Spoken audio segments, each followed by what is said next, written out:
जब तक बिके ना थे कोई पूछता ना था, साईं तूने खरीद कर हमको अनमोल कर दिया। साईनाथ महाराज की जय। जैसे गुरु नानक साहब जी ने एक संदेश दिया था जो पूरा वर्ल्ड जानता है, कृत करो नाम जपो वंड छको। नमस्कार, आदाब, सत श्री अकाल। स्वागत है आप सबका सिटी वेब न्यूज़ में। आज हम यहाँ पर पहुँचे हैं आपको एक ऐसी खबर दिखाने के लिए, एक ऐसी दिल को छू जाने वाली खबर दिखाने के लिए जो कि मानव जाति की सेवा, एकता, दया भाव का और बेसवार सेवा का जज्बात दर्शाती है। आज हम पहुँचे हैं श्री साईं परिवार समिति के द्वारा लगाए जाने वाले लंगर स्टॉल पर। श्री साईं परिवार समिति हर हफ्ते साप्ताहिक लंगर स्टॉल लगाता है मानव जाति की सेवा के लिए। लेकिन भूख जो है बताई जाती है एक ऐसी चीज़ है जो कि थोड़ी देर के लिए शांत तो हो जाती है लेकिन कभी किसी की मिटती नहीं है। क्या श्री साईं परिवार समिति के द्वारा लगाए जाने वाले लंगर स्टोर से सबकी भूख मिटाई जा सकती है, या कुछ और संगठन जो मिलकर ये लंगर स्टोर लगाते हैं मानव जाति की सेवा के लिए, क्या ये सिर्फ इतना बहुत है, इतना काफ़ी है? क्या और लोगों को भी मानव जाति की सेवा के लिए प्रेरित नहीं होना चाहिए या मानव जाति की सेवा के लिए आगे नहीं आना चाहिए? इससे जुड़ी ही बातचीत के लिए आज हमारे साथ हैं श्री साईं परिवार समिति के अध्यक्ष सौरभ बब्बर जी। उनसे हम बातचीत करेंगे। जी, सबसे पहले तो आपका स्वागत है सिटी वेब न्यूज़ में सौरभ बब्बर जी। धन्यवाद। जो आप ये हर सप्ताह श्री साईं परिवार समिति की तरफ से लंगर स्टॉल का आयोजन करते हैं, आपको क्या लगता है कि सिर्फ आपके द्वारा लगाए जाने वाला या कुछ और संस्थाओं के द्वारा लगाए जाने वाला जो लंगर सेवा है ये बहुत है मानव जाति की सेवा के लिए या लोगों की भूख मिटाने के लिए? जी देखिए, जैसे हमारा श्री साईं परिवार समिति एक प्रयास करता है, साप्ताहिक लंगर लगता है हर मंगलवार को। इसी तरह और भी संस्थाएं हैं, गुरुद्वारे में भी लंगर लगता है। ये क्रम इसी तरह चल रहा है। जैसे गुरु नानक साहब जी ने एक संदेश दिया था जो पूरा वर्ल्ड जानता है, कृत करो नाम जपो वंड छको। पूरी इंसानियत, पूरी कायनात का इसी में उद्धार है। इसी कर्म को ईश्वर के द्वारा जो चल रहा है, हम ना करने वाले कुछ हैं, सब ईश्वर कर रहा है। जैसे जिसको अन्न पहुंचना है वो पहुंच जाएगा किसी ना किसी माध्यम से। हम भी उस माध्यम में एक माध्यम है।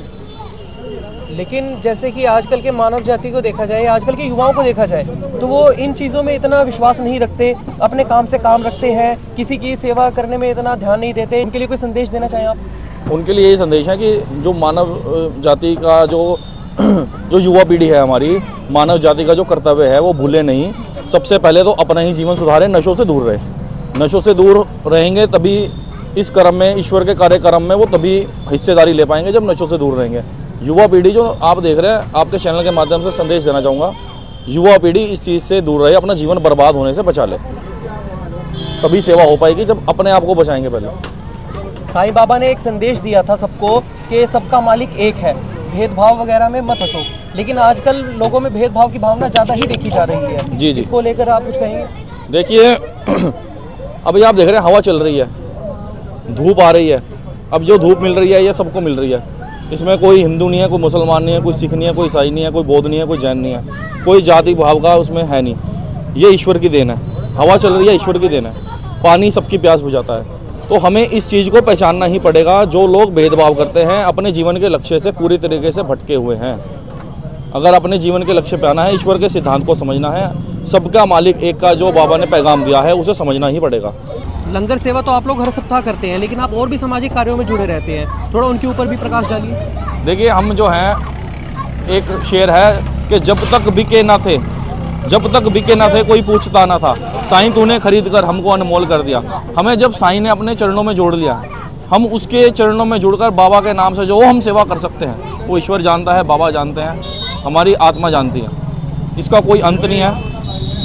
हम यही आपके चैनल के माध्यम से संदेश देना चाहेंगे युवा पीढ़ी को भी और आमजन को भी। सेवा करो अपने अपने माध्यम से, जितनी आपकी पॉकेट अलाउड करे, लेकिन अपनी कमाई में से, अपनी नेक कमाई में से जरूर अपना हिस्सा कुछ ना कुछ इस काम के लिए निकालना चाहिए।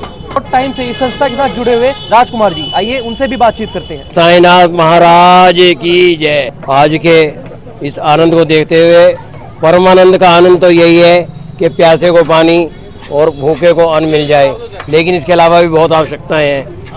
ये तन मन धन समय सब चीज़ों को दान करके ये कार्यक्रम किया जा सकता है, क्योंकि करेंगे याद वो तुझको जो तेरे सच्चे बंदे हैं। दिखाई क्या उन्हें देगा जो खुद आंखों से अंधे हैं। कुछ लोग तो देखते होंगे भाई इनका तो रोज का ही काम है, ये तो आज यहाँ लगा रहे कल को वहाँ लगा रहे, लेकिन हमारा कोरोना कार्य में भी काम चलता रहा ये सेवा का, और छबील पानी की भी लगाते रहे और बीच बीच में किसी को बीमारी में दवाई की आवश्यकता हो, नेत्रहीन को नेत्र की ऑपरेशन कराने की आवश्यकता हो, या कोई भी सामाजिक कार्य हो, जो निर्धन हो, गरीब हो, उसकी जिस तरह भी तन से, मन से, धन से, समय से सेवा कर सकें, उस तो सेवा करनी चाहिए सबको। और सबको ये हमें देख के दूसरों को भी निर्देश होता है। एक को देख के एक को समय पे उसको विश्वास होता है कि वाकई सही काम कर रही है, तो हमें भी करना चाहिए। एक दूसरे को देख के भी महसूस होता है। तो इसी प्रकार से हम तो कहें, जिस जगह जगह जो कार्यक्रम चल रहे, बहुत सारी समितियाँ अच्छे काम कर रही, जैसे हमारी ओम साई सेवा समिति है, हमारे इसके अध्यक्ष जो हैं श्री सौरभ बब्बर जी, बहुत अच्छा बीड़ा उठा रखा है, बहुत अच्छा कार्यक्रम कर रहे, ताकि ये और उत्थान पे जाए कार्यक्रम, और उन्नति हो, और आदमी साथ में जुड़ते रहें, अपना तन मन धन समय जितना भी ज़्यादा से ज़्यादा हो सके उतना दान कर सकें। श्री साईं परिवार समिति में केवल युवा ही नहीं बल्कि हर उम्र के, हर तबके के लोग जो है सेवा में भाग लेते हैं। आज हम आपको दिखाने वाले हैं एक ऐसा ही छोटा सा बच्चा जिसने कोरोना के समय में सेवा भाव की एक ऐसी मिसाल पेश की जिसे आजकल के बड़े लोग और युवा भी पेश करने में कतरा जाएंगे। आज हम आपको एक ऐसे बच्चे से मिलाने जा रहे हैं जिसका नाम संयम बब्बर है, और कोरोना काल में सेवा भाव की उसके अंदर एक ऐसी आशा जागी कि उसने अपनी गुल्लक ही तोड़ दी ताकि वो गरीबों के लिए आटा दान कर सके। उससे ही बात करेंगे और उससे भी मुलाकात आपकी करवाएंगे। और सायम जी, क्या नाम है बेटा आपका? सैयद बब्बर। संयम बब्बर, आप यहाँ पर आए हैं, साईं बाबा के भक्त हैं आप भी? हाँ जी। सेवा करने के लिए आए हैं यहाँ पर? हाँ जी। कोरोना काल में क्या हुआ था, क्या आपने अपनी गुल्लक तोड़ दी थी? यस। क्यों तोड़ी थी आपने अपनी गुल्लक कोरोना काल में? आटा लेने के लिए। आटा लेने के लिए? क्यों लेना था आटा आपने? रोटी बांटने के लिए है जी? हाँ जी। आप सबको क्या कहना चाहेंगे? और साईं राम। ओम साईं राम। तो देखा आपने एक सेवा भाव की एक ऐसी मिसाल जो जागरूक करती है युवाओं को भी और हर उम्र के लोगों को कि आगे बढ़कर मानव जाति की सेवा में भाग ले।